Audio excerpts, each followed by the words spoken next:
I'm Alice McBain, and I'm the author behind Author vs. AI. If you'd like to learn more, please follow along at my website, authorversusai.com. In this video, I'm sharing tips and tricks about how I'm writing a book a week and how you can do it too.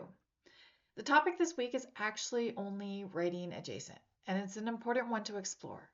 What I'd like to talk about this week is mental health, burning out, and keeping a balance between your writing life and life itself. The reason I'm bringing this up is because I've been there. My Author versus AI project is actually testing me every week with this concept.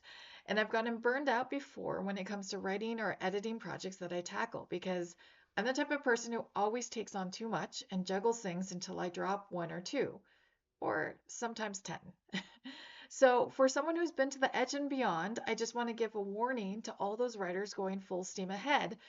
Hey, there's a cliff ahead. Watch out.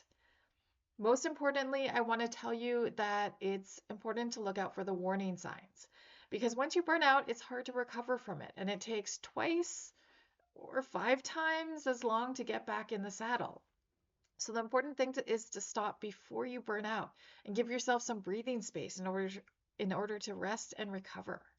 So first off, remember, no writing project is life or death. I'm happy I'm a writer, not a doctor or a pilot, because that would be too much pressure. So while you might feel that if you don't do something right now, you will fail forever, I'm here to tell you that it's not true. If you miss a deadline, the world will not end. If you can't finish something, the sky will not fall. These are arbitrary numbers, and your mental and physical health is more important. Second, it's important to know the warning signs. If you're starting to feel stressed rather than happy to sit down and write, that might be a sign that you need to take a break for a day or two. If writing is no longer your happy place, stop and try doing something else for a while. You'll be happy that you did. It's why my motto is do something creative every day and not write every day.